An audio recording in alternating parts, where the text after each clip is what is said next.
Para quem chega no Brasil como refugiado, a barreira do idioma é o primeiro problema a se enfrentar. Aqui no Brasil, o sociólogo Marcelo Aydu criou há 5 anos o Instituto de Reintegração do Refugiado. Na ONG, as pessoas têm acesso a aulas de português e projeto de inserção no mercado de trabalho brasileiro. Segundo os números do Instituto, a demanda de atendimento teve um aumento considerável de 2 anos para cá. Para mais informações, acesse o site adus.org.br. E a gente continua falando sobre a situação dos refugiados no Brasil e no mundo aqui no estúdio.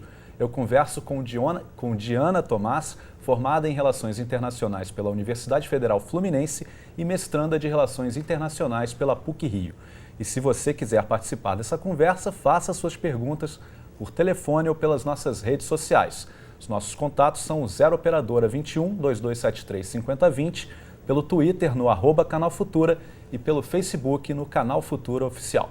Obrigado, Diana, pela sua participação aqui no jornal. Para começar, a gente queria saber qual a política brasileira para essa questão dos refugiados. Então, o Brasil conta com uma lei bastante generosa com relação ao refúgio, que data de 1997. E, segundo essa lei, a gente reconhece como refugiado no Brasil toda pessoa que é perseguida por motivos de raça, religião, nacionalidade, opinião política ou pertencimento a um grupo social específico. E a gente também reconhece como refugiados pessoas que saem de uma situação de grave e generalizada violação de direitos humanos. Isso em termos da lei brasileira. Em termos de acolhida desses migrantes aqui no país, essa acolhida é normalmente feita por organizações da sociedade civil que são parceiras do Acnur, que é a agência da ONU para refugiados. E quais são as dificuldades que esses refugiados acabam encontrando aqui quando chegam no Brasil? As dificuldades têm muito a ver com a própria adaptação a um local diferente do qual eles estavam acostumados. Acredito que a principal dificuldade, além do idioma, muitas vezes, é a possibilidade de encontrar um emprego aqui no Brasil, de fazer os diplomas deles valerem aqui no território nacional. E essa é uma questão crucial, até para eles conseguirem reconstruir a vida deles aqui e, enfim, se estabelecerem de maneira estável. E por que o Brasil passou a ser um destino para essas pessoas que fogem dessas situações de conflito? Então, tem a ver com a própria posição do Brasil no cenário global, digamos assim. Como vocês mostraram no vídeo, né, a gente tem um aumento muito significativo do volume de refugiados no mundo e, ao mesmo tempo, a gente tem um quadro bastante restritivo nos países mais ricos. Então, um quadro de contenção da tentativa de impedir mesmo a entrada de refugiados em países como os Estados Unidos, União Europeia, Austrália.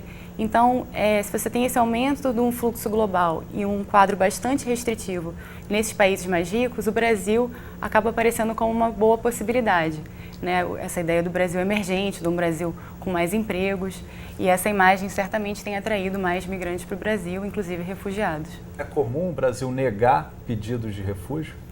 O Brasil tem uma taxa de aceitação das solicitações de refúgio boa, considerada boa. A dificuldade é que muitas vezes é difícil mesmo você definir quem é um refugiado e quem é meramente um migrante econômico, né? Essa é uma distinção bastante difícil de se fazer, por exemplo, com relação aos migrantes haitianos em si, ou migrantes que vêm de países extremamente pobres da África e marcados por conflitos. É difícil você definir até que ponto a pessoa sai de um quadro de violação generalizada de direitos humanos, até que ponto a pessoa está apenas buscando um emprego e melhoria da qualidade de vida.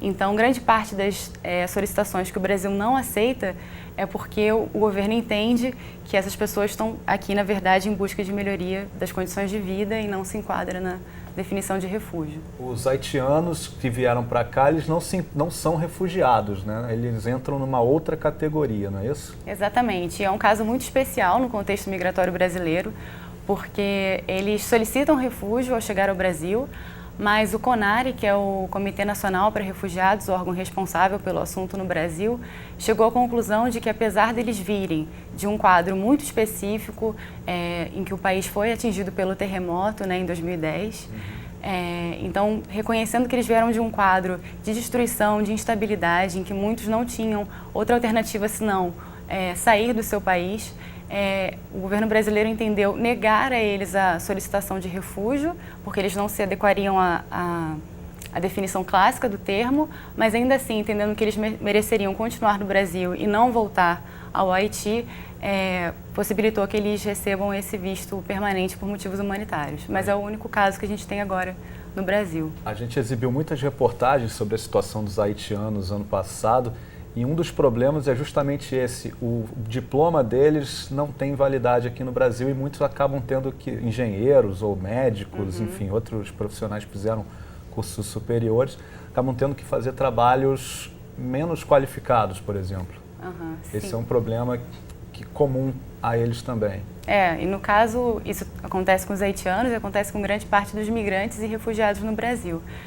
Acho que é um dos pontos que a gente ainda tem a melhorar, mas com relação aos haitianos especificamente, acho que além do problema da revalidação dos diplomas, ainda tem também uma expectativa do próprio mercado de trabalho brasileiro com relação à mão de obra haitiana, que vem chegando, né, num contingente grande, se a gente comparar com as outras migrações que a gente tem para o Brasil. Então tem uma demanda muito grande por uma mão de obra barata e pouco qualificada, por exemplo, na construção civil.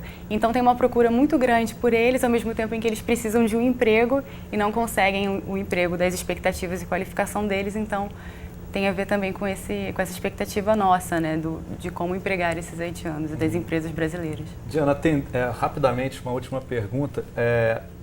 O mundo hoje vive muitos conflitos. Você acha que a situação de refugiados vai aumentar ainda no mundo? E queria que você comentasse explicando a situação da Nigéria, né, que também está passando por um problema muito grave de violência.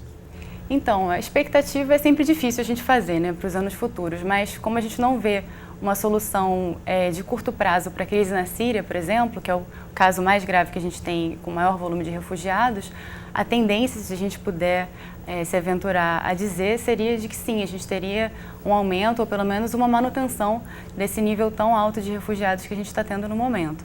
Com relação à Nigéria, é um contexto bastante complexo também, que tem a ver com o radicalismo islâmico, com instabilidade no país e que tem se alastrado para os países da região e que também começa, né, a vir para o Brasil.